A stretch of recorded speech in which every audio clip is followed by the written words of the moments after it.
শাড়ি পছন্দ করে না এমন কোনো মেয়ে আছে কিনা আমার জানা নাই। দুই একজন যদি আমার মতো থেকে থাকে তাহলে হয়তো শাড়ি পছন্দ করবেন। শাড়ি পছন্দ করি না এটা বললে ভুল হবে। আসলে আমি শাড়ি পরতে পারি না, এই জন্যই পরি না।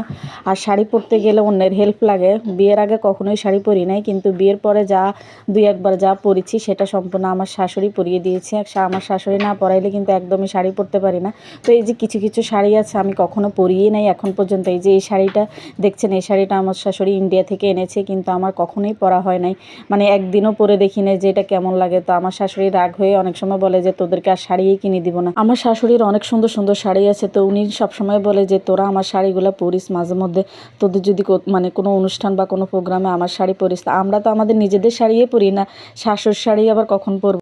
যাই হোক, সব শাড়ি বের করতে পারিনি, কিছু শাড়ি একটু গুছিয়ে রাখবো সেজন্য বের করেছি। অনেকদিন হয়েছে আলমারি গোছাই না, সবগুলো এলোমেলো হয়ে আছে, এই জন্য এই কয়টা বের করেছি যে একটু গুছিয়ে রাখবো। শাড়ি যদি অনেকদিন পরে থাকে একই রকম ভাবে না পরলে তাহলে কিন্তু শাড়ির মধ্যে একটা ভাঁজ পড়ে যায়, নষ্ট হয়ে যায়, সেজন্য মাঝে মধ্যে রোদে দিতে হয়।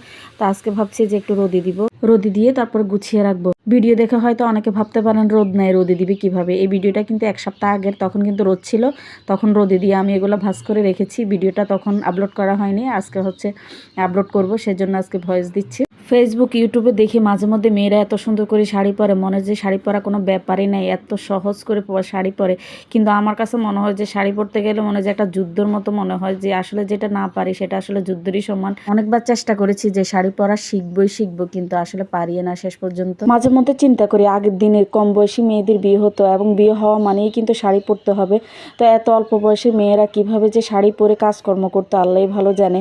এখনকার মেয়েদের বিয়ে হলে কিন্তু শহরে হোক গ্রামে হোক শাড়ি পরা লাগে না, 3 পিস পরলেই চলে।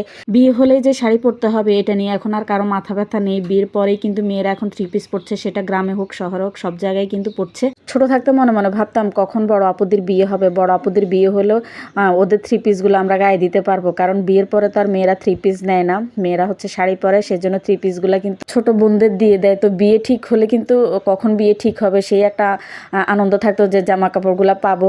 তো এই জিনিসগুলো এখন নাই, এখন কিন্তু বিয়ে হলেই মেয়েরা কিন্তু মেয়েদের আগের জামা কাপড়গুলো সবগুলো নিয়ে যায়। শুধু যে নিজের বোনের জামা কাপড় পরবো সেটা কিন্তু না, কাজিনদের বিয়ে হলো কাজিনদের জামা কাপড় পাওয়ারও কিন্তু আকাঙ্ক্ষা থাকতো যে কাজিনদের জামা কাপড় বিয়ে হলে দিয়ে দিবে।